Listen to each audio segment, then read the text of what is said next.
Dalam nama Tuhan Yesus Kristus. Amin. Silakan duduk. Langsung saja kita buka Alkitab kita. Ayat pertama dalam Alkitab kita. Ayat pertama dalam Alkitab kita. Kejadian 1 ayat yang pertama. Oke ya. Lanjut saja pelajaran kita. Ini dia. Kejadian 1 ayat yang pertama.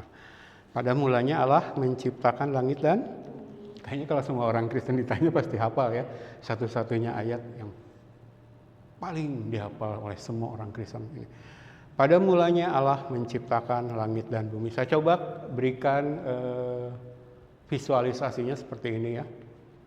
Saya pinjam ini notasi alam semesta, universe atau kosmos dari sains ilmu pengetahuan. Mereka menggambarkan alam semesta di mana bumi kita berada. Ini terlalu besar sebenarnya gambar buminya, karena bumi dibandingkan alam semesta itu, waduh, setitik debu dibagi sejuta juga nggak ada ya, kecil banget. Di sana masih ada ribuan matahari, jutaan planet yang jauh lebih besar dari bumi ya.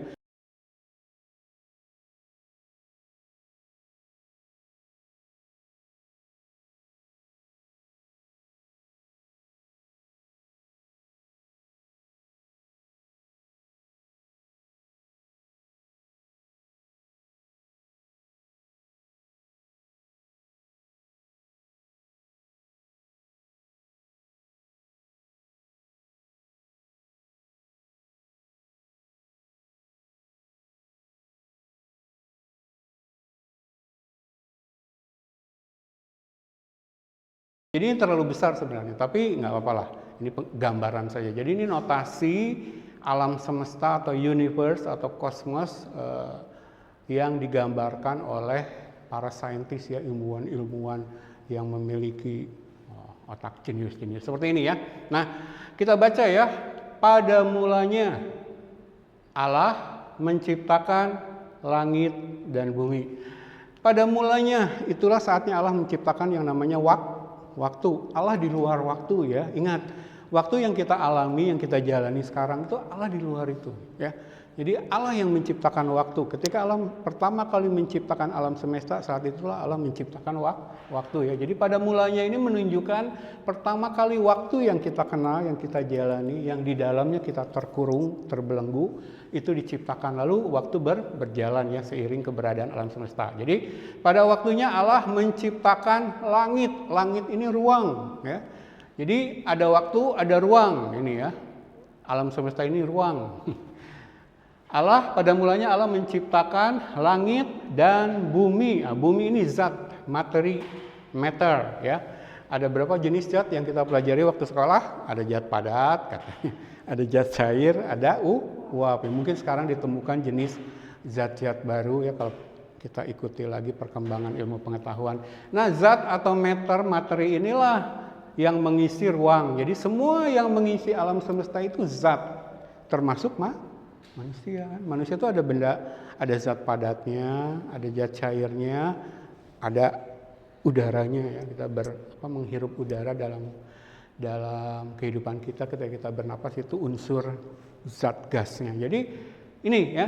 Jadi semua hidup di dalam ruangan ini. Nah, kita perhatikan baik-baik mengapa ilmu pengetahuan sains di sana menggambarkan ruang alam semesta kita tuh makin besar. Kenapa ininya nggak garis lurus datar gitu ya, 2 garis sejajar lurus. Kenapa garisnya itu makin menjauh gitu? Ini menunjukkan bahwa alam semesta yang kita tempati itu mengembang ya. Bahkan lewat penemuan-penemuan ilmu pengetahuan terakhir dikatakan bahwa alam semesta ini mengembang, bertambah luas dan bertambah luas dalam kecepatan yang sangat cepat, di luar kemampuan akal kita menjangkaunya ya. Nah, seperti ini ya. Jadi Kejadian 1 ayat 1 seperti ini. Nah, penciptaan ini yang saya kasih gambar terang itu dalam versinya sains itu disebut Big Bang ya. Ingat ya. Kalau mereka punya teori evolusi, asal mula terjadinya segala makhluk hidup katanya dari evolusi. kebetulan, tidak ada yang menciptakan. Nah, alam semesta pun versinya mereka terjadi secara kebetulan gitu. Begitu saja, tidak ada yang menciptakan. Jadi yang sinar awal mula ini bagi mereka di sini nggak penciptaan, tapi Big Bang ya. Ada satu proses yang namanya Big Bang. Awal mula terciptanya alam semesta ini. Kalau nanti mau belajar lebih, silakan cari di internet banyak ya.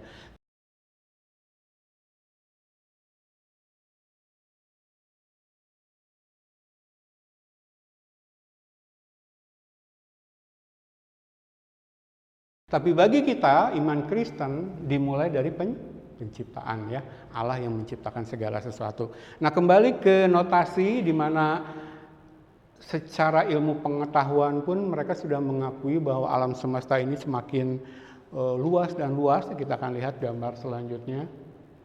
Ini saya ambil aja beberapa cuplikan headline dari situs-situs sains di luar ya. Pertama dari National Geographic. The universe is expanding faster than it should be. Alam semesta mengembang lebih cepat dari seharusnya. Ini keterangannya ya, saya sudah terjemahkan.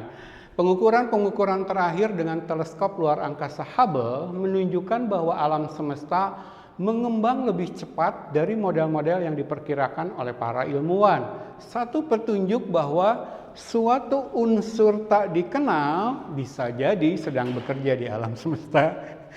Perhatikan baik-baik loh, sains sekarang sudah mengenali ada suatu kekuatan di alam semesta yang bekerja.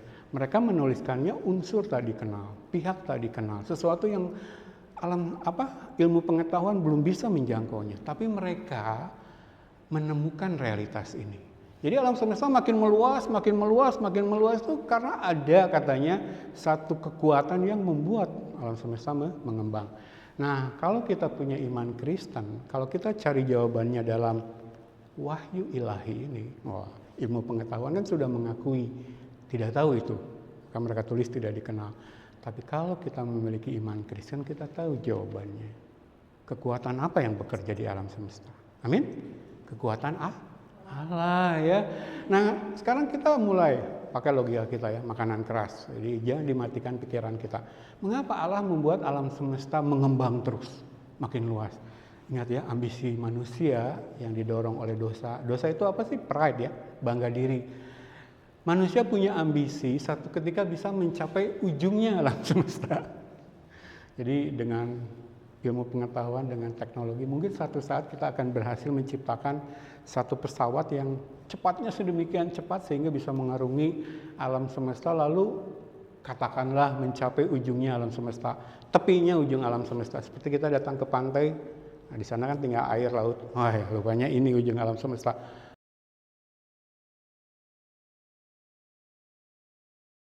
Itu loh ambisi manusia. Tapi manusia mengejar itu demi bangga di diri ya, dosa ya. Nah, kalau Allah kemudian membuat alam semesta mengembang terus dalam kecepatan yang sangat cepat di luar nalar, kira-kira bakal kecapean nggak ambisi manusia mencapai ujungnya alam semesta? Enggak ya, nanti kita lihat penjelasannya secara alkitabiah. Jadi seperti ini ya, saya kasih lihat cuplikan dari situs ilmiah lain ya, ini space.com. Space.com menuliskan seperti ini. The universe is expanding so fast, we might need new physics to explain it. Alam semesta mengembang begitu cepat, mungkin kita memerlukan ilmu fisika baru untuk menjelaskannya. Jadi yang sekarang dipelajari jenius-jenius tuh, yang di bangku sekolah sampai kuliahan, sampai gelar doktor, PhD dan yang keren-keren, itu ilmu fisika yang mereka pelajari saat ini. Mereka mengakui sendiri tidak bisa menjelaskan fenomena alam semesta ini mengembang semakin luas dengan kecepatan yang luar biasa. Nggak bisa ngejar gitu kan, pikiran kita nggak bisa ngejar. Nah, kita sudah belajar dari pelajaran-pelajaran yang lalu. Allah adalah transenden, tidak terjangkau pikiran manusia. Allah buktikan dari hal sepele dulu ya. Nah, jadi jawabannya apa? Mengapa Allah bikin alam semesta ini mengembang ya? Coba kita kaitkan dengan pelajaran kita yang lalu. Ini kan pelajaran kita minggu lalu kan seperti ini. Manusia yang melihat pernyataan kemuliaan Allah yang benar, yang berasal dari kekudusannya itu pasti sikapnya seperti ini ya, syakah atau proskuneo.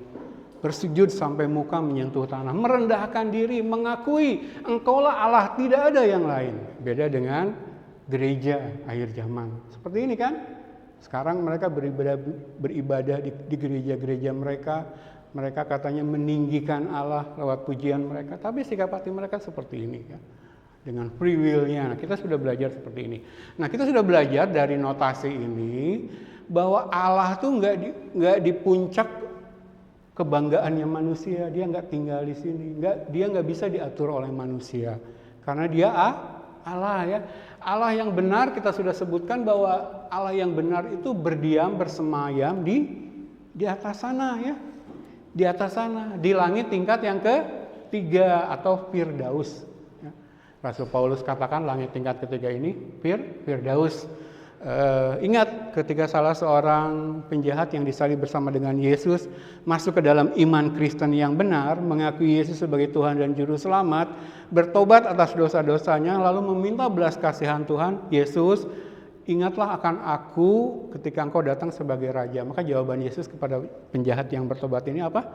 Aku berkata kepadamu, sesungguhnya pada hari ini juga kamu ada bersama-sama dengan aku di Firdaus sorga. Ini langit tingkat ketiga ya. Paulus mengalami dibawa ke langit tingkat ketiga. Nah, kita sudah belajar di pelajaran-pelajaran dulu ya, mungkin 1-2 tahun ke belakang, bahwa Alkitab mengajarkan langit kita itu terdiri dari 3 tingkat ya.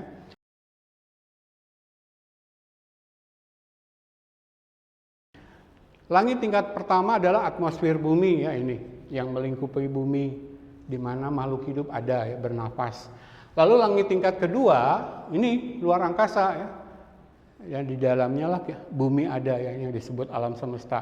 Barulah langit tingkat ketiga Firdaus. Nah, barusan kita mendapatkan fakta yang diakui oleh dunia ilmu pengetahuan sendiri bahwa langit tingkat kedua inilah yang mengembang terus dalam kecepatan yang luar biasa cepat, di luar jangkauan nalar manusia, sehingga ambisi manusia bisa mencapai yang dari bumi ini, bisa mencapai ujungnya alam semesta itu tidak akan pernah kesampaian, tidak akan pernah terwujud. Seberapa canggih pun nanti mesin yang bisa dibangun, diciptakan manusia dengan ilmu pengetahuannya tidak bisa, karena kecepatan mengembangnya itu, meluasnya itu demikian luar biasa. Nah, dari notasi secara ilmiah, ini wahyu ilahi, sang pencipta segala sesuatu memberikan kepada kita pengetahuan ini. Kita sekarang nangkap mengapa alam semesta mengembang dalam kecepatan yang sangat tinggi. Mengapa manusia tidak diizinkan mencapai ujungnya? Kenapa? Makanan keras, coba dipakai nalar kita. Kenapa manusia tidak bisa mencapai ujung alam semesta sehingga dengan demikian kan dia bersentuhan dengan langit tingkat ketiga kan? Kalau sudah sampai ujung alam semesta, langit tingkat kedua, tik gitu kan? Tinggal 1 langkah lagi masuklah dia ke sorga Firdaus, langit tingkat ketiga. Kenapa Allah nggak izinkan itu terjadi? Sehingga Allah bikin secara ilmiah, fakta, mengembang terus. Manusia nggak bisa. Ada yang bisa jawab, jemaat? Pakai. Karena dari langit tingkat kedua ke langit tingkat ketiga ini udah peralihan dari alam fisik, duniawi, jasmani, ke alam rohani.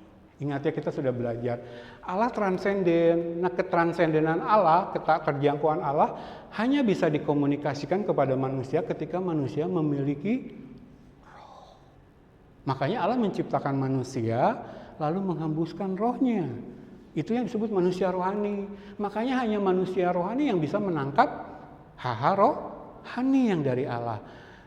Ini peralihan dari langit tingkat kedua ke langit tingkat ketiga adalah sudah peralihan dari alam duniawi ke alam rohani. Nggak bisa dijangkau oleh manusia berdosa. Sepintar apapun dia, sehebat apapun teknologi yang berhasil dibangun, tidak bisa.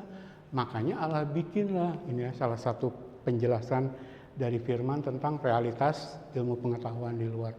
Jadi orang di luar tuh ilmuwan terhebat, terpintar sekalipun bertanya-tanya, mengapa alam semesta ini aneh perilakunya, kan? mengembang semakin luas dalam kecepatan yang luar biasa. Mengapa? Kita mendapatkan jawaban itu tidak dari ilmu pengetahuan, tetapi justru dari firman. Makanya ini kesempatan kita untuk menginjili loh mereka orang-orang pintar ini yang sekarang bertanya-tanya. Mau jawabannya enggak? Nih saya kasih jawaban langsung dari Sang Maha Pencipta. Allah bikin itu mengembang sedemikian luar biasa supaya manusia sadar bahwa masuk ke langit tingkat ketiga hanya bisa dialami secara roh. Karena itu adalah realitas rohani. Nah, kita berbahagia orang yang memiliki iman Kristen yang benar. Bahwa ketika kita percaya di dalam Kristus, kita memiliki iman di dalam Kristus Yesus yang sudah mati di atas salib, secara roh kita sudah dihidupkan. Kita adalah manusia-manusia rohani. Walaupun secara jasmani kita sama dengan mereka, tidak bisa menembus dari langit tingkat kedua ini ke langit tingkat yang ketiga, tetapi secara rohani sebenarnya kita sudah dijamin tempat di langit tingkat ketiga ya. Jadi ketika iman kita benar, kita dilahirkan kembali, kita mendapatkan jaminan segala sesuatu yang Tuhan sediakan di sorga ya, surat Petrus katakan. Kita akan memperoleh seluruhnya. Sekarang kita harus berjuang dulu hidup di dunia, betul? Memberitakan kebenaran, kita disakiti. Tetapi yang menjadi semangat untuk kita terus berjalan, walaupun disakiti dunia, karena Roh Kudus menjadi materai, menjadi jaminan. Kita pasti masuk ke sini. Segala yang Tuhan sediakan di sini bagi orang percaya pasti diberikan semuanya ya. Jadi ini penjelasannya. Maka kalau kita menangkap ini sebagai realitas, apa yang dikatakan oleh firman dalam Alkitab adalah realitas, begitu Allah itu luar biasa, maka satu-satunya sikap yang akan ditunjukkan orang yang mengakui realitas ilahi ini, dia akan bersujud sampai muka menyentuh tanah proskuneo ya. Jadi ini penjelasannya. Oke, sekarang kita kembali ke hal penciptaan. Ini ya. Ini notasi kita tentang Kejadian 1 ayat 1. Pada mulanya Allah menciptakan langit dan bumi. Oke, saya perkatakan ayat ini pelan-pelan. Coba sekali lagi nih makanan keras. Pakai ya pikiran kita untuk berpikir. Pada mulanya Allah menciptakan langit dan bumi. Nah sekarang pertanyaan saya, kalau Allah tidak menciptakan langit dan bumi, ada apa di sana? Tidak ada kehidupan? Sebagian benar. Pada mulanya Allah menciptakan langit dan bumi, ini ya alam semesta. Kalau Allah tidak menciptakan, apa yang terjadi? Ada yang benar pikiran? Jawaban ibu benar tapi belum tepat. Ini yang terjadi. Kalau Allah tidak menciptakan, tidak ada segala sesuatu yang diciptakan. Amin. Maka di sana cuma ada apa? Allah. Pada mulanya cuma ada Allah. Sudah happy, sudah sempurna, tidak memerlukan apa-apa, penuh kasih, penuh kebaikan dan kebenaran, tidak memerlukan apa-apa. Hanya ada Allah. Ulang ya, karena ini kebenaran yang harus kita tanamkan benar-benar sebagai orang yang memiliki iman Kristen. Apalagi kita akan menuju belajar hermeneutik yang sehat, cara menafsirkan Alkitab yang sehat. Karena saya menemui banyak doktor teologi di sana yang enggak mengakui ini. Enggak mengakui realitas bahwa sehebat-hebatnya saya, walaupun saya punya free will, saya itu hanya makhluk ciptaan. Yang kalau Allah enggak ciptakan tuh enggak ada. Ini ya, ulang ya. Saya ingin menanamkan. Pada mulanya Allah menciptakan langit dan bumi. Pada mulanya Allah menciptakan alam semesta. Kalau Allah tidak menciptakan, kalau Allah memutuskan untuk tidak menciptakan, apa yang ada di sana? Hanya Allah. Nangkep ya? Ada nggak ruang untuk manusia merasa hebat, walaupun dia karirnya tinggi, usahanya mantep, sukses luar biasa, gitu kan? Punya kepintaran yang luar biasa, sekolah sampai profesor, doktor, karburator, kotor, menjadi pemimpin terhebat, paling berkuasa di dunia. Kalau dulu di masa lalu dalam kekekalan Allah memutuskan tidak menciptakan alam semesta termasuk manusia di dalamnya, kita tidak ada. Di sana hanya ada Allah. Amin. Satu kali lagi, saya belum puas. Pada mulanya Allah menciptakan langit dan bumi. Pertanyaannya, kalau Allah memutuskan tidak menciptakan, karena dia tidak kekurangan satu apapun. Kalau Allah memutuskan tidak menciptakan, apa yang terjadi? Apa yang ada di sana? Hanya ada Allah. Jadi sekarang tuh ini menjadi senjata pamungkas saya kalau saya berhadapan dengan orang-orang sombong di luar sana. Termasuk dokter-dokter teologi yang mendewa-dewakan free will. Keselamatan adalah keputusan saya, pilihan saya. Nanti kita akan lihat ya dari ayat-ayat selanjutnya yang kita akan pelajari pagi hari ini. Ada. Bagaimana free will manusia bisa mengatasi Allah? Bagaimana free will manusia, keputusan manusia bisa mengatasi kehendak mutlak Allah? Kalau dulunya aja kita nggak ada kalau nggak Allah ciptakan. Nangkep ya? Jadi jangan pernah memiliki kesombongan. Orang Kristen yang benar, yang sudah dilahirkan kembali itu nggak mungkin memiliki pride yang begitu tinggi. Saya pernah bilang ke istri saya, nggak tahu istri saya ingat. Saya suka bilang begini, kita tuh harus sombong secara rohani loh, karena memiliki Yesus dalam hidup kita. Amin. Kalau orang dunia saja mereka berani bersombong karena memiliki hal-hal duniawi, apalagi kita memiliki hal-hal rohani. Amin. Ya, kebenaran firman, kedewasaan rohani, pengetahuan tentang kebenaran. Kita harus berani sombong sekali-sekali di hadapan mereka. Ya sebenarnya ini bukan sombong ya, tapi bahasa Paulus itu bermegah. Aku tidak mau bermegah oleh diriku sendiri, kata Paulus.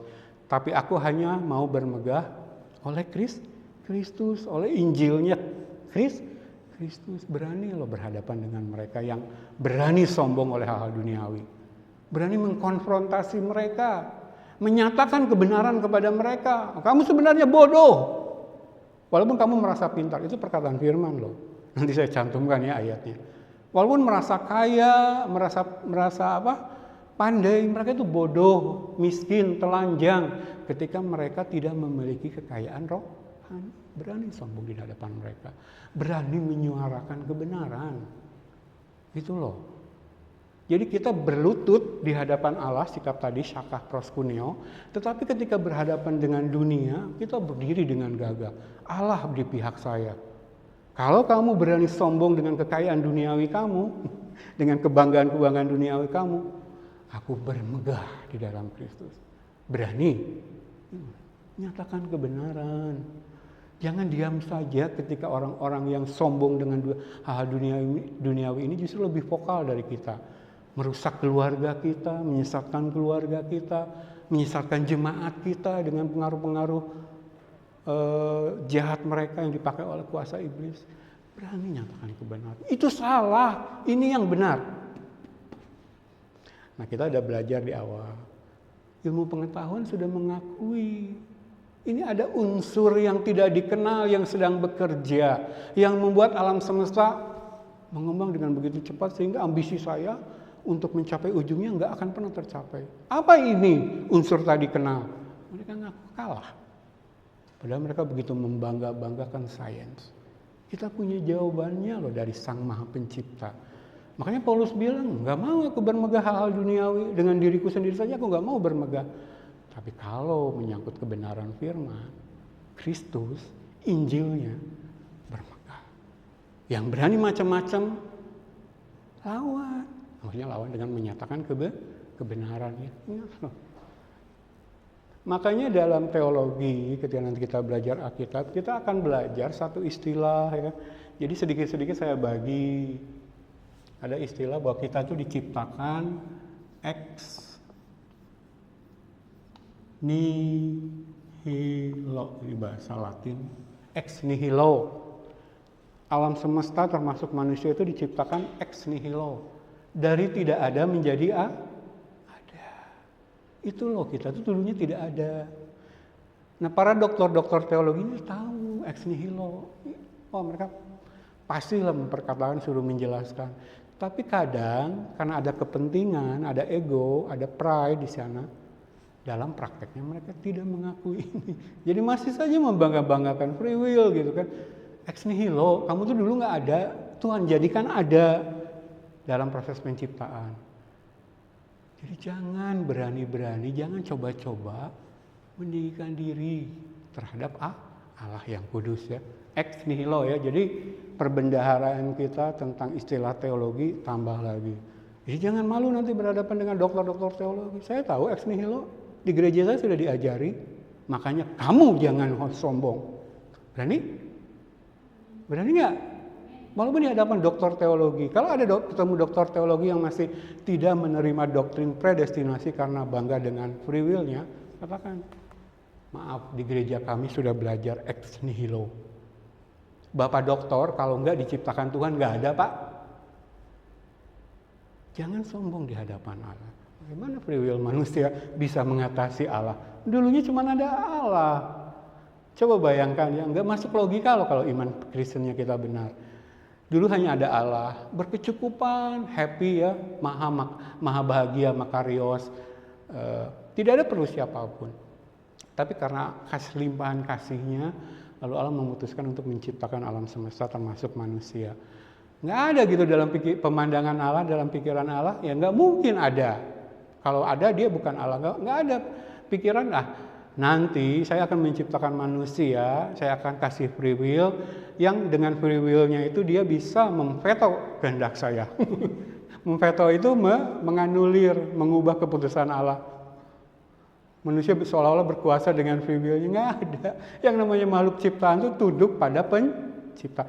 Nah, saya mau meluruskan sedikit.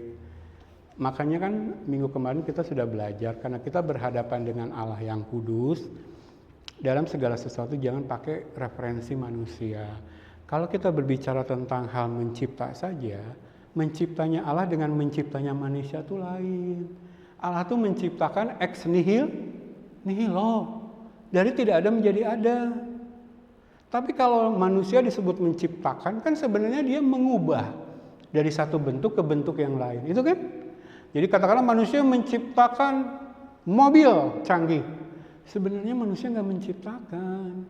Karena yang dipakai untuk membangun mobil itu pun, semua bahannya sudah ada. Nangkep ya perbedaannya. Makanya kan, kalau kita membicarakan tentang Allah yang transenden, jangan pakai referensi manusia. Allah itu menciptakan alam semesta dari tidak ada menjadi ada gitu. Tapi kalau manusia menciptakan sesuatu, dia sekedar mengubah bentuk. Misalkan Ibu Christine seorang musisi, saya menciptakan sebuah lagu. Sebenarnya nggak menciptakan. Bu Christine cuma menyusun nada-nada yang sudah ada. Betul ya? Liriknya pun cuma menyusun kata-kata yang sudah ada. Makanya kalau dalam bahasa Inggris tuh, kalau lagu itu disebutnya bukan menciptakan, tapi compose, kan? Bukan create gitu. Indonesia aja nggak salah kaprah menciptakan lagu, tapi sebenarnya compose. Ya compose itu ini menyusun nada-nada yang sudah ada kan, 7 nada dasar itu yang Allah ciptakan, kan? C D E F G A B C kan? Versinya kita do re mi fa sol la ti do. 7 nada dasar yang darinya bisa tercipta jutaan lagu. Luar biasanya Allah ya. Jangan klaim kemuliaannya Allah. Jadi ketika berbicara menciptakan, manusia sekedar mengubah. Sekedar mengubah dari sesuatu yang sudah ada menjadi bentuk lain ya. Makanya begini yang ingin saya tekankan dari penjelasan tentang mencipta ini. Kalau manusia ketika dia menciptakan sesuatu sebenarnya cuma mengubah bentuk dari yang sudah ada menjadi bentuk lain, maka ciptaan manusia itu berhenti ketergantungannya kepada manusia penciptanya ketika selesai diciptakan. Contohnya saya menciptakan mobil canggih. Ketika saya selesai menciptakan mobil itu, lalu saya jual, saya pasarkan, maka ketergantungan mobil ciptaan saya ini terhadap saya berhenti kan? Mobil ini nggak butuh saya lagi, Oh dia butuh bensin, ya bisa dibeli di luar, di pom bensin. Butuh spare part, kalau ada yang rusak, tinggal ke bengkel, kan? Nggak membutuhkan saya lagi gitu loh. Jadi setelah saya selesai menciptakan, produk saya jadi ciptaan saya lepas, udah nggak ada hubungan lagi dengan saya, nggak ada ketergantungan lagi terhadap saya. Kalaupun Bu Christine punya mobil Honda paling mahal, lalu ada spare partnya rusak, kalau nggak kebeli spare part yang ori, bisa spare part yang dari Cina, betul ya, yang KW. Jadi kebergantungan terhadap penciptanya selesai gitu, karena kita menciptakan sekedar mengubah bentuk. Tapi kalau Allah menciptakan yang ex nihilo, dari tidak ada menjadi ada, maka keberadaan ciptaannya itu terus bergantung kepada Allah. Sampai Allah memutuskan selesai gitu ciptaannya, hilang, binasa, punah. Nah sebelum itu terjadi, ciptaan ini terus bergantung kepada keberadaan Allah. Tidak akan lepas sebentar pun. Seperti manusia. Sudah selesai kan Allah ciptaan? Sudah kan? Tapi keberadaan kita tidak berhenti kan bergantung kepada Allah. Nah kita mendapat nafas hidup aja dari Allah. Kecuali suatu saat Allah memutuskan. Dani, selesai masa hidupmu di dunia. Barulah. Tapi selama manusia hidup, manusia itu akan selalu bergantung kepada keberadaan Allah. Allah loh yang menopang, memelihara keberadaan manusia dan alam semesta sehingga berjalan sampai sekarang. Nggak bisa lepas. Karena menciptakannya Allah yang ex nihilo berbeda dengan menciptakannya manusia yang cuma mengubah bentuk. Jadi setelah selesai ciptaannya sudah putus hubungan dengan penciptanya. Allah tidak bisa. Allah harus terus menopang dan memelihara keberadaan ciptaannya untuk mencapai akhir yang Allah tentukan. Makanya tidak ada satu saat pun dalam perjalanan hidup manusia, bahkan alam semesta ini, di mana kita bisa mengatasi Allah. Tidak ada. Karena keberadaan kita pun selain dulunya diciptakan Allah, kalau Allah tidak menciptakan tidak akan ada, tapi keberlangsungan keberadaan kita pun sampai detik ini, bahkan sampai akhir nanti, bergantung kepada Allah. Jadi bagaimana free will manusia bisa mengatasi Allah? Kalau keberadaan kita saja sampai hari ini, sampai detik ini bergantung kepada Allah. Nangkep ya? Makanya nasihat di pengkhotbah itu luar biasa loh nasihat. Pengkhotbah itu kasih nasihat seperti ini. Lebih baik ada di rumah duka daripada ada di rumah pesta. Mengapa? Supaya kamu sadar. Kamu tuh memiliki kesudahan. Kamu tuh makhluk fana. Kamu tuh kalau tidak ditopang oleh Allah itu keberadaanmu selesai. Lihat orang mati.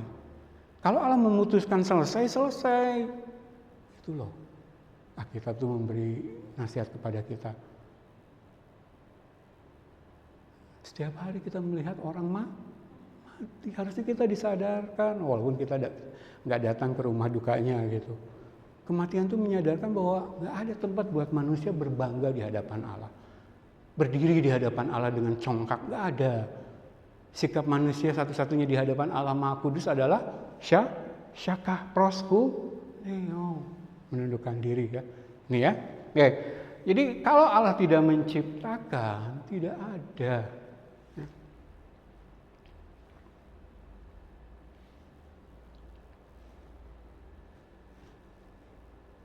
Nah ini.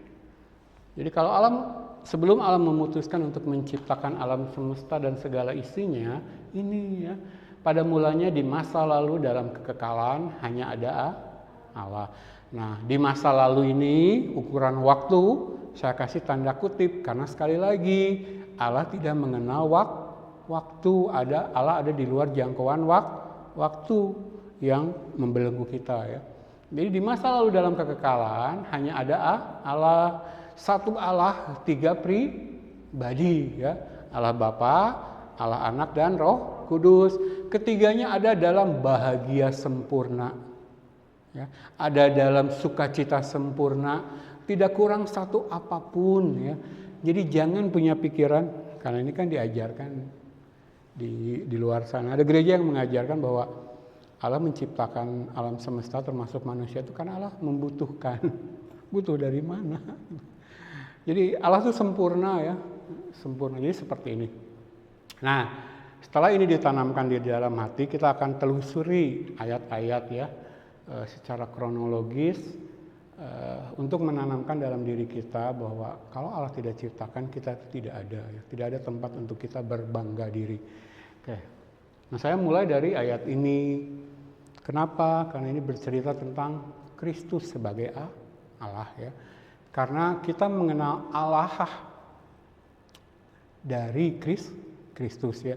Kalau Kristus sudah turun ke dunia menjadi representasi, menjadi pernyataan Allah yang sempurna, maka lewat Kristuslah kita mengenal Allah ya. Lewat Kristuslah kita mengenal, bisa memahami pewahyuan dari Allah yang sudah Allah tuliskan dalam Alkitab ini. Jadi kalau kita berbicara special revelation atau pewahyuan khusus, maka ada dua pewahyuan khusus yang kita dapatkan dari Allah. Yang pertama adalah pribadi Yesus. Lalu yang kedua adalah firman di dalam Alkitab ya. Jadi jangan hilangkan Yesusnya kalau kita berbicara special revelation. Karena tanpa pribadi Yesus yang kemudian mati di atas salib, tanpa iman di dalam itu, kita tidak bisa memahami isi Alkitab ini ya. Jadi saya tuliskan biar kita tidak lupa.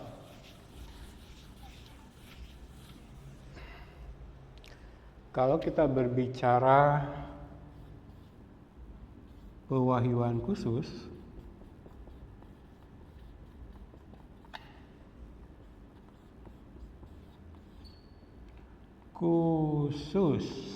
atau special revelation, itu yang pertama harus Yesus Kristus dulu ya.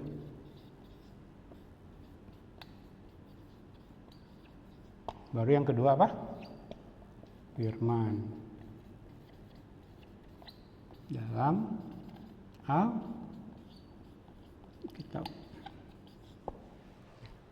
Ini pewahyuan khusus.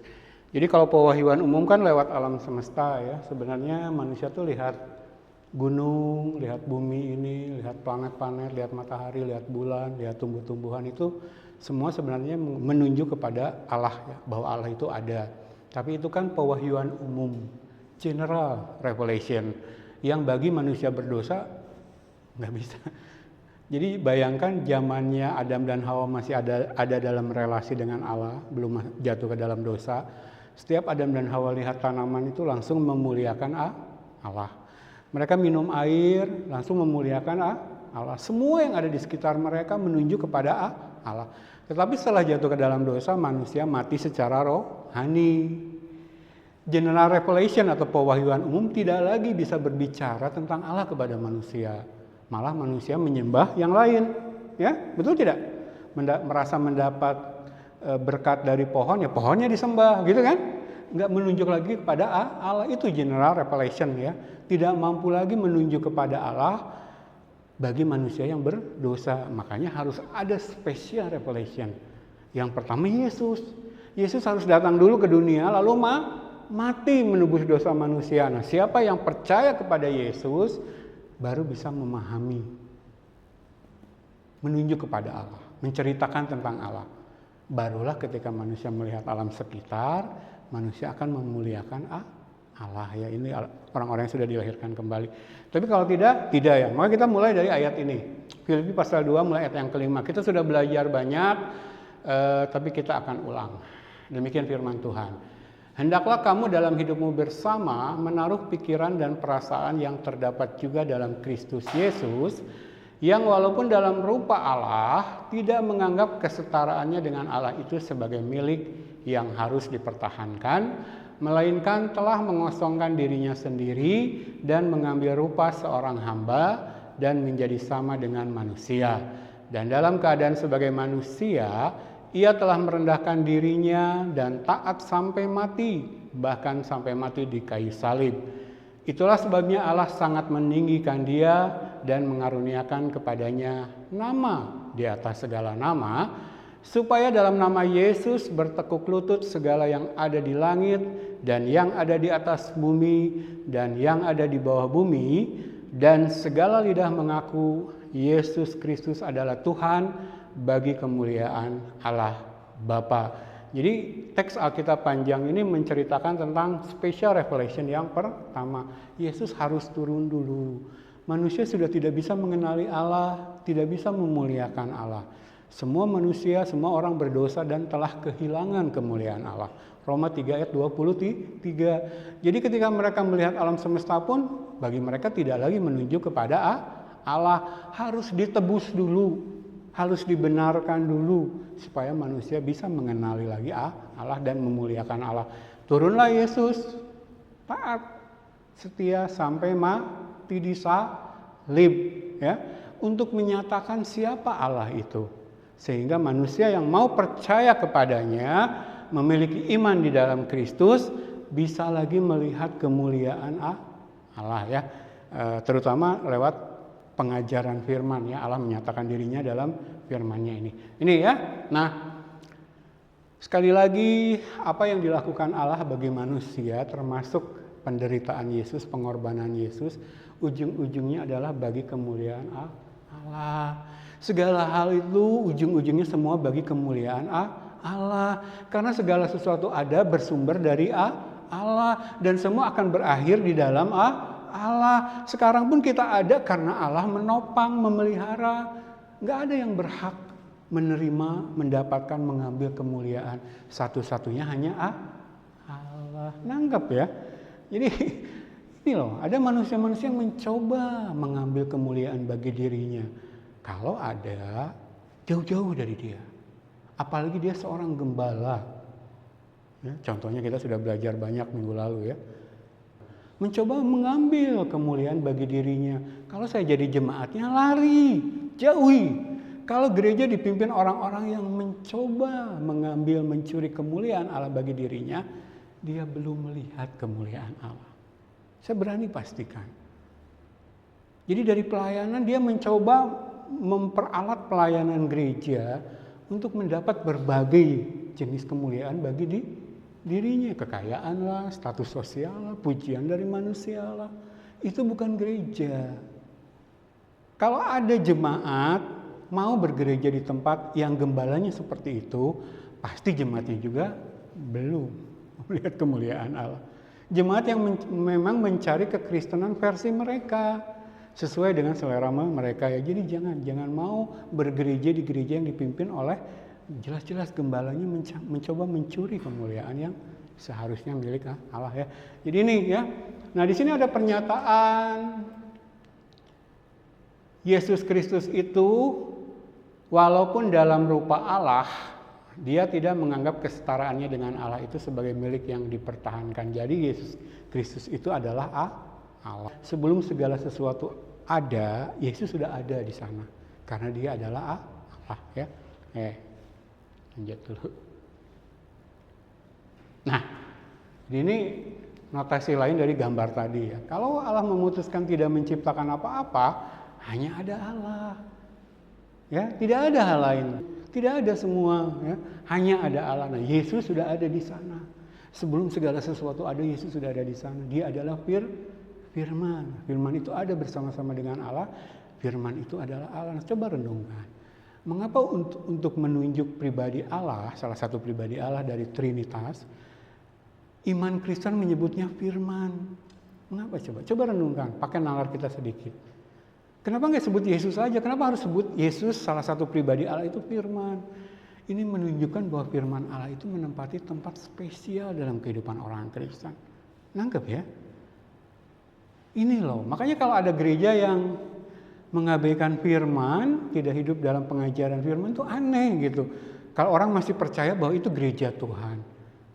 Jadi Yesus sengaja kepadanya diberikan sebutan firman untuk menunjukkan bahwa dia Allah, ada bersama-sama dengan Allah dan adalah Allah, pakai sebutan firman untuk menunjukkan bahwa pewahyuan Allah secara khusus yang kedua, firman yang ada dalam Alkitab itu sama pentingnya dengan Allah sendiri. Karena hanya lewat ini kita bisa mengenali Allah yang benar. Makanya kalau ada gereja mengaku dirinya mengasihi Allah, menyembah Allah, Yahweh, Allah yang benar, tapi jauh dari kehidupan firman, pengajaran firman, itu aneh sebenarnya. Jadi pada mulanya hanya ada Allah, ya. Hanya ada Allah, tidak ada hal lain kecuali Allah. Satu Allah, tiga pribadi, Bapa, Anak, dan Roh Kudus. Di sini ada ayat-ayatnya, kita akan baca satu persatu ya pagi hari ini secara cepat saja. Nih, Yohanes 1 ayat 1. Pada mulanya adalah firman. Firman itu bersama-sama dengan Allah dan firman itu adalah Allah. Mazmur 90 ayat 2. Sebelum gunung-gunung dilahirkan dan bumi dan dunia diperanakan, bahkan dari selamanya sampai selamanya engkaulah Allah. Allah itu ada dari masa lalu dalam kekekalan sampai masa depan dalam kekekalannya. Dia tetap Allah. Tidak ada yang bisa menggantikan posisinya.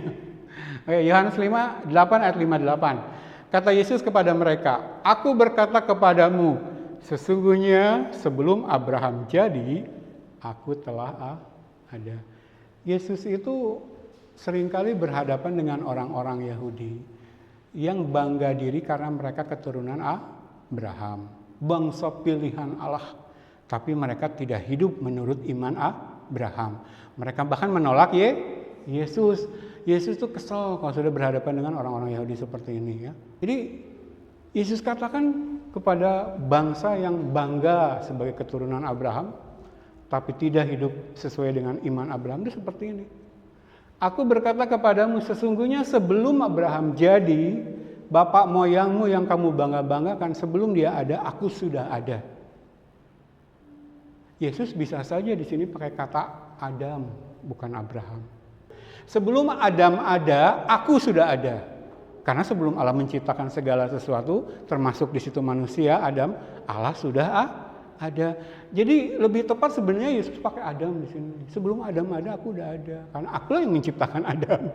Tapi Yesus pakai Abraham karena ingin mematahkan kesombongan orang-orang Yahudi yang karena mereka keturunan secara lahiriah darah dan daging dari Abraham, lalu sombong. Tapi hidupnya, imannya tidak sesuai dengan iman Abraham. Nah, berbahagialah kita, walaupun secara darah dan daging bukan keturunan Abraham, tapi kita memiliki iman Abraham. Walaupun masa hidup Abraham ribuan tahun sebelum Yesus, tapi Abraham percaya kepada Yesus, makanya dia dianggap sebagai orang benar, diperhitungkan sebagai orang benar. Dia sekarang ada di sorga ya. Oke, lanjut. Jadi sebelum segala sesuatu ada, Yesus sudah ada ya, karena dia Allah Sang Maha Pencipta. Oke, ini ya. Jadi pada mulanya Allah, tidak ada hal lain selain Allah. Lalu kemudian di satu titik Allah memutuskan untuk menciptakan langit dan bumi ya. Kita lihat ayat-ayatnya, kita baca. Nah ini ya. Yohanes 1 ayat 3. Segala sesuatu dijadikan oleh Dia, dan tanpa Dia tidak ada sesuatu pun yang telah jadi dari segala yang telah dijadikan. Jadi kalau Allah tidak menciptakan, kita tidak ada. Jadi kalau kita menyadari ini, menanam ini dalam kehidupan kita, lalu menerima realitas ini dengan penuh sukacita, kita orang-orang berbahagia ya, iman kita benar. Oke, sekarang Kolose 1 ayat 15. Ia adalah gambar Allah yang tidak kelihatan ini ya. Special revelation yang pertama itu Yesus Kristus. Karena kalau sudah melihat Yesus, kita melihat Allah ya. Yohanes 14, Yesus mengatakannya demikian kepada murid-muridnya. Iya, Yesus adalah gambar Allah yang tidak kelihatan, yang sulung, lebih utama dari segala yang diciptakan. Karena di dalam Dialah telah diciptakan segala sesuatu yang ada di sorga dan yang ada di bumi, yang kelihatan dan yang tidak kelihatan, baik singgasana maupun kerajaan, baik pemerintah maupun penguasa. Segala sesuatu diciptakan oleh Dia dan untuk Dia. Ia ada terlebih dahulu dari segala sesuatu, dan segala sesuatu ada di dalam Coba renungkan. Segala sesuatu ada di dalam Dia. Artinya kalau Dianya tidak ada, segala sesuatu tidak ada.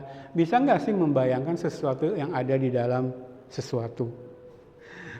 Jadi saya mencoba memberikan gambaran-gambaran ini supaya kita menangkap loh. Kalau ini gambaran Yesus Kristus, segala sesuatu ada di dalam Dia. Segala sesuatu keberadaannya tergantung di Dia. Kalau kita menyadari realitas ini bahwa kita ada di dalam Kristus, maka keberadaan kita itu tergantung dari ini yang menaungi kita. Tidak bisa kita mengatasi ini. Segala yang Dia berikan kepada kita saat kita ciptakan bergantung kepada Dia. Tidak bisa mengatasi Dia. Itulah artinya kita diciptakan di dalam Dia. Banyak orang nggak sadar ini, walaupun sudah kuliah sampai doktor ya. Perhatikan baik-baik ya. Ia ada terlebih dahulu dari segala sesuatu, dan segala sesuatu ada di dalam Dia. Keberadaan kita tuh bergantung sepenuhnya pada Dia. Karena kita diciptakan ex nihilo. Sudah diciptakan pun keberadaan kita masih bergantung kepada Dia. Bahkan akhir keberadaan kita pun bergantung kepada Dia. Dari awal sampai akhir keberadaan kita bergantung kepada Dia. Tidak bisa lepas dari Dia ya. Yang terakhir, Ibrani 1 ayat 2. Maka pada zaman akhir ini Ia telah berbicara kepada kita dengan perantaran anaknya, yang telah Ia tetapkan sebagai yang berhak menerima segala yang ada. Oleh Dia Allah telah menjadikan alam semesta. Perhatikan potongan kalimat yang di tengah ini. Yang telah Ia tetapkan sebagai yang berhak menerima segala yang ada. Saya ulangi baca. Yang telah Ia, Allah Bapa tetapkan, Yesus, sebagai yang berhak menerima segala yang ada. Jadi segala sesuatu diciptakan untuk Yesus. Punyanya Yesus. Kalaupun itu mendatangkan pujian dan kemuliaan, itu hanya bagi Yesus.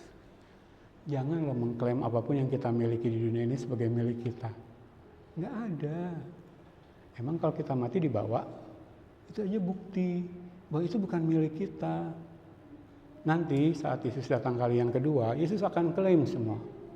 Milik aku, milik aku, milik aku. Karena segala sesuatu diciptakan untuk aku. Allah katakan. Maka Yesus akan berhadapan dengan orang-orang yang mengklaim apa yang dia miliki di dunia sebagai miliknya, lalu menggunakan untuk kemuliaan dirinya. Akan berhadapan dengan Yesus.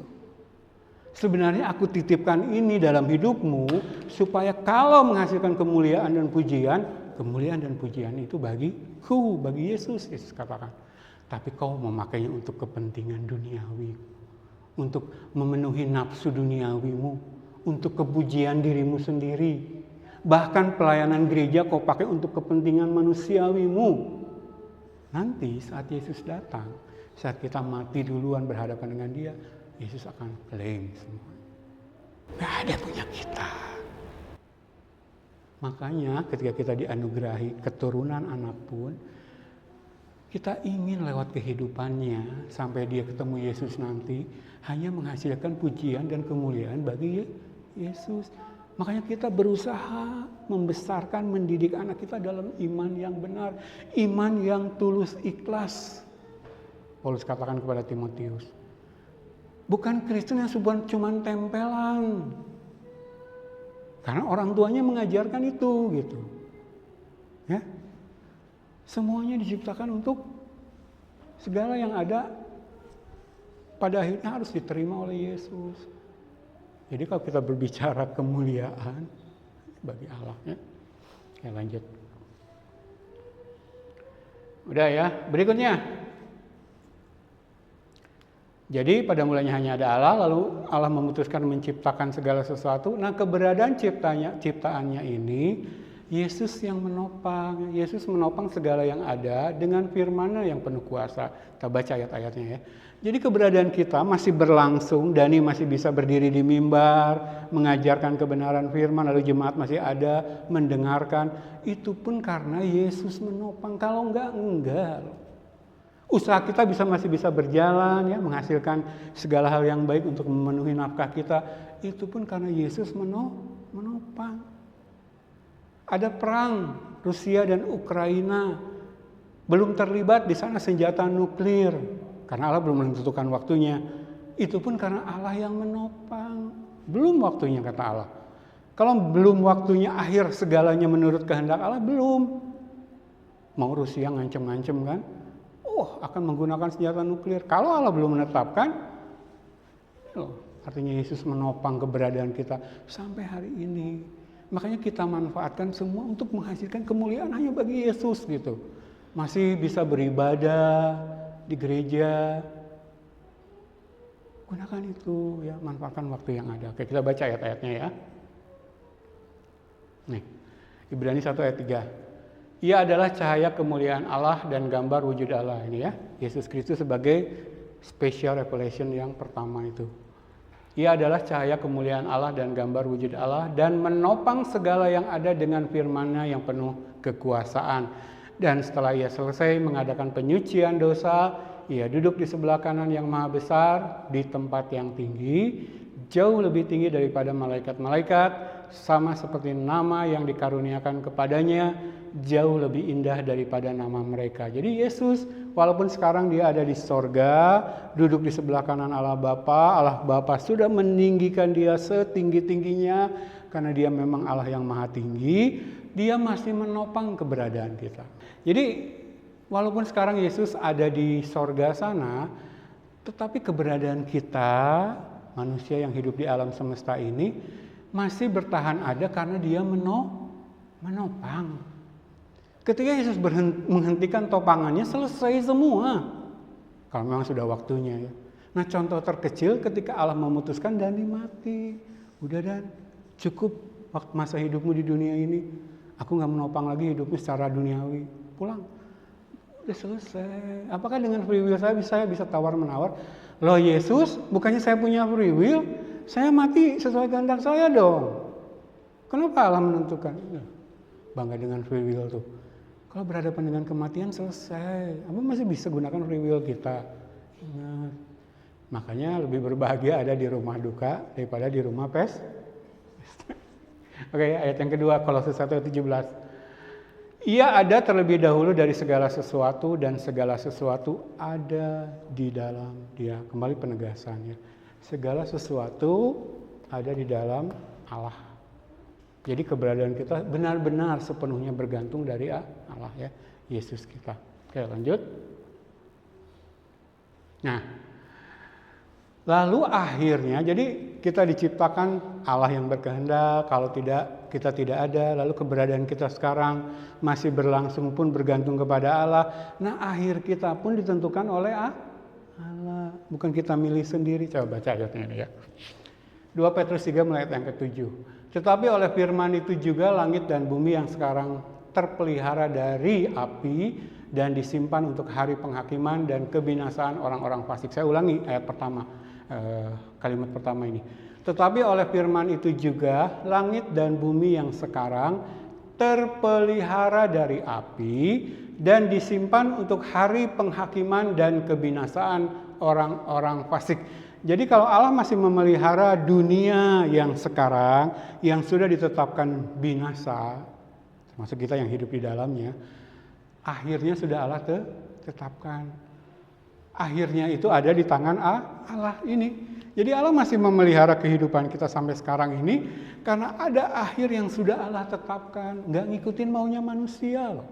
Jadi walaupun Rusia sudah ngancem-ngancem pakai nuklir, kalau belum waktunya kehidupan dunia berakhir seperti yang Allah tetapkan, belum gitu kan. Makanya keberadaan kita itu sepenuhnya bergantung kepada Allah ya. Oke, lanjut ayat 8. Akan tetapi saudara-saudaraku yang kekasih, yang satu ini tidak boleh kamu lupakan, yaitu bahwa di hadapan Tuhan satu hari sama seperti 1000 tahun. Maaf. Satu hari sama seperti 1000 tahun dan 1000 tahun sama seperti satu hari. Jadi Allah yang menciptakan waktu, kita sudah belajar tadi di awal. Allah itu tidak tergantung waktu. Bagi manusia satu hari dengan 1000 tahun beda lah. Jauh beda. Tapi bagi Allah nggak ada artinya karena Allah hidup di luar hitungan waktu yang kita alami. Maka bagi Allah satu hari dengan 1000 tahun, itu kan kamu yang membelenggu manusia dan kehidupan di alam semesta waktu. Allah di luar itu, Allah yang menciptakan waktu. Nangkep ya? Jadi arti dari ungkapan ayat ini bagi Allah apa? Satu hari sama seperti 1000 tahun dan 1000 tahun sama seperti satu hari itu menyatakan kekekalan Allah. Ini ya, yang transenden. Nah dari satu sisi, dari sisi waktu saja manusia harusnya disadarkan bahwa Allah itu tak terjangkau. Kita tuh terbelenggu waktu. Sekarang kita hidup di masa sekarang. Bisa nggak loncat? Tuhan nyicipin besok gimana? Saya mau ke besok dulu. Nggak bisa. Atau Tuhan bisa nggak diulang? Kemarin lusa saya melakukan hal yang salah. Kalau bisa saya perbaiki, saya balik lagi ke kemarin lusa. Nggak bisa. Nah seharusnya dari sisi waktu saja manusia itu disadarkan bahwa Allah tuh transenden. Bagi Allah 1 hari 1000 tahun. Karena Allah di luar waktu ya. Oke, lanjut lagi. Ayat 9, Tuhan tidak lalai menepati janjinya sekalipun ada orang yang menganggapnya sebagai kelalaian, tetapi ia sadar terhadap kamu karena ia menghendaki supaya jangan ada yang binasa. Ini loh. Yang menentang predestinasi menuduh Allah tidak adil karena sudah menetapkan ada orang yang masuk surga, ada orang yang masuk neraka. Tapi dari kebenaran firman yang kita baca sekarang ini menunjukkan Allah tidak ingin ada yang celaka atau binasa. Saya baca lagi ayat 9. Tuhan tidak lalai menepati janjinya sekalipun ada orang yang menganggapnya sebagai kelalaian. Tetapi ia sabar terhadap kamu karena ia menghendaki supaya jangan ada yang binasa, melainkan supaya semua orang berbalik dan bertobat. Ya, Allah sudah tetapkan, tapi Allah sudah memberikan kesempatan kepada dia dalam kesabarannya supaya dia berbalik dan bertobat. Semua mendapatkan kesempatan yang sama. Jadi jangan dijadikan menolak doktrin predestinasi lalu menuduh Allah tidak adil. Allah pasti adil. Yang ujungnya masuk neraka yang dikatakan oleh doktrin predestinasi Allah sudah menetapkan masuk ke neraka, ya karena memang layak. Allah dalam kesabarannya lewat ayat ini menyatakan Allah dalam kesabarannya sudah memberikan kesempatan untuk berbalik dan bertobat karena Allah tidak ingin ada satupun yang celaka, binasa. Allah ingin semua berbalik dan bertobat ya. Oke, lanjut ayat 10. Tetapi hari Tuhan akan tiba seperti pencuri. Pada hari itu langit akan lenyap dengan gemuruh yang dahsyat dan unsur-unsur dunia akan hangus dalam nyala api dan bumi dan segala yang ada di atasnya akan hilang lenyap. Jadi, jika segala sesuatu ini akan hancur secara demikian, jadi kalau keberadaan kita dari awal, sekarang, dalam perjalanan bahkan akhir kita ada di tangan Tuhan, Allah yang menentukan semuanya. Lihat nasihat dari Rasul Petrus. Betapa suci dan salehnya kamu harus hidup. Supaya ketika Allah jadi tiba saatnya menurut waktunya Allah selesai semua. Katakanlah lewat perang Rusia lawan Ukraina. Rusia akhirnya memutuskan benar-benar nih pencet tombol meluncurkan rudal nuklir balas sama Amerika dan Eropa, Cina, Korea Utara, semua terlibat. Indonesia bisa gini aja. Lalu ikut mati, lalu kesudahan dunia ini. Kalau benar Allah menetapkan itu terjadi, ini loh, orang-orang yang betapa suci dan salehnya hidup akan masuk kepada akhir yang ditetapkan Allah, yaitu kerajaan sorga. Jangan main-main. Makanya jangan free will. Kalau kita tunduk kepada doktrin predestinasi, awal, lalu perjalanan keberadaan kita, bahkan akhir Allah yang menetapkan, kita akan memelihara hidup suci dan saleh. Menjaga kekudusan Allah. Gak main-main. Dalam setiap aspek kehidupan kita. Lanjut. Ayat terakhir, ayat 12. Yaitu kamu yang menantikan dan mempercepat kedatangan hari Allah. Pada hari itu langit akan binasa dalam api dan unsur-unsur dunia akan hancur karena nyalanya. Jadi jangan merasa betah di dunia ini seolah kita akan hidup selamanya di dunia yang sekarang ini. Akan berakhir dalam nyala api. Jangan mau cuma dikotbahin sorga. Pernah nggak dikotbahin ini? Bahwa hidup dunia ini akan berakhir dalam nyala api. Hanya kita yang memelihara suci dan salehnya hidup kita, bergantung sepenuhnya keberadaan kita tunduk kepada Tuhan, yang akan mengalami akhir yang bahagia. Mau happy ending secara rohani? Jaga suci dan salehnya hidup kita. Gak gampang.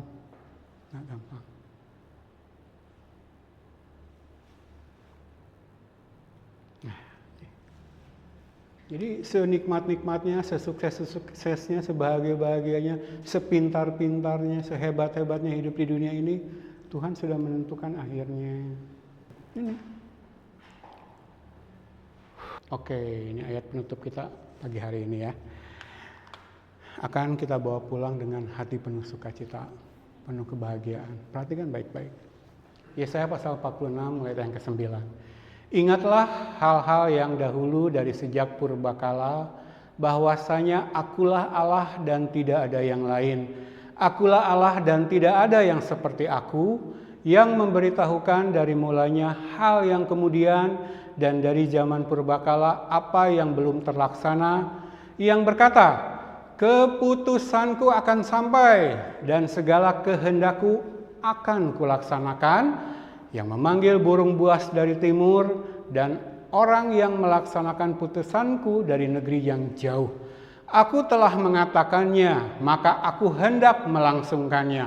Aku telah merencanakannya, maka aku hendak melaksanakannya. Dengarkanlah aku, hai orang-orang congkak, orang-orang yang jauh dari kebenaran. Keselamatan yang daripadaku tidak jauh lagi, sebab aku telah mendekatkannya dan kelepasan yang kuberikan tidak bertangguh lagi. Aku akan memberikan kelepasan di Sion dan keagunganku kepada Israel. Tuhan katakan apa? Apa yang sudah ditetapkannya pasti Dia genapi. Tidak ada satupun yang terlewat. Tidak ada hal sepele, hal kecil pun yang Dia lewatkan. Segala sesuatu sempurna yang telah Dia tetapkan akan Dia laksanakan. Enggak nunggu keputusan manusia. Tuhan katakan tidak ada Allah seperti aku. Ketika aku berkehendak, ketika aku telah menetapkan sesuatu, aku pasti melaksanakannya. Ketika Allah sudah menetapkan Dani selamat dan masuk surga, Allah pasti melaksanakan. Setia Dia. Tidak ada yang bisa menghalangi kita. Pergumulan hidup kita di dunia, penyakit, orang-orang coba aneh-aneh kepada kita, coba menjatuhkan kita, melemahkan kita. Kalau Allah di pihak kita, siapa lawan kita? Tidak ada yang bisa memisahkan kita dari kasih Allah. Roma pasal yang ke-8. Kalau Allah yang kita sembah, Allah Yahweh adalah Allah yang seperti ini, maha kuasa dan berdaulat mutlak, setiap keputusannya pasti jadi, amanlah kita ada di dalam Dia.